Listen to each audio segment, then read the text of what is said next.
ఎవరి పేరైతే చివరగా తో ఎండ్ అవుతుందో యాష్. సో వాళ్ళ జీవితంలో యాష్ అంటే ఏఎస్హెచ్. సో వాళ్ళ జీవితం కూడా ఎంత కష్టపడ్డా చివరికి ఏమీ మిగులుబాటను.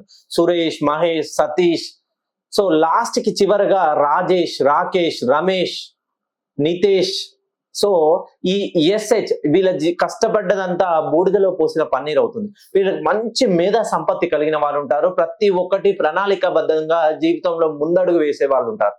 కానీ వీళ్ళ పేర్లో 6 అక్షరాలుండి చివరిగా ఎస్హెచ్ అనే ప్రొనౌన్సియేషన్ ఉండడం వల్ల మీ జీవితంలో ఉన్నటువంటి అనూహ్యమైనటువంటి నష్టాలు ఎవరు పూడ్చలేరు. వీళ్ళ జీవితం ఒక వృత్తాకారం వల్లే ఉంటుంది. ఒక సర్కిల్లో ఎక్కడ ఎండ్ పాయింట్ ఉంటుందండి. ఎక్కడ అయినా స్టార్టింగ్ ఉంటుంది, ఎక్కడ స్టార్ట్ చేస్తామో అక్కడే ఎండ్ పాయింట్ ఉంటుంది.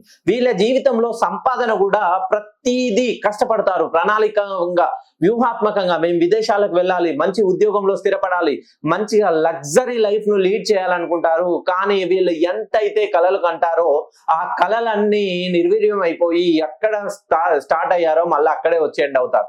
ఎవరి పేరైతే 6 అక్షరాలు ఉండి లాస్ట్ కి చివరిగా ఎస్హెచ్ తో ఎండ్ అవుతుందో వాళ్ళ జీవితంలో ఆ పేరు గనక ఖచ్చితంగా ఎస్ అనే అక్షరంతో కానీ ASLGCB ఈ అక్షరాలతో మొదలైతే ఇంకా వాళ్లకు ఎంత కష్టపడ్డా ప్రతిఫలం ఉండదు. ఇది మిమ్మల్ని ఏదో భయభ్రాంతులకు గురి చేయడం కాదు. ధర్మగ్రంథి శాస్త్ర ప్రకారం మన జీవితంలో ఏ పని చేసినా ఆ పనికి సాక్షాత్తు ఆ శివుడి ఆజ్ఞ ఉండాలి. శివుడు ఆజ్ఞ లేదే చీమైనా కుట్టదంటారు.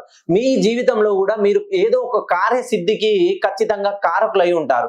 ఆ కార్యసిద్ధి చేస్తుంటే దానికి ఏదో ఒక ఆటంకం కలుగుతుంది.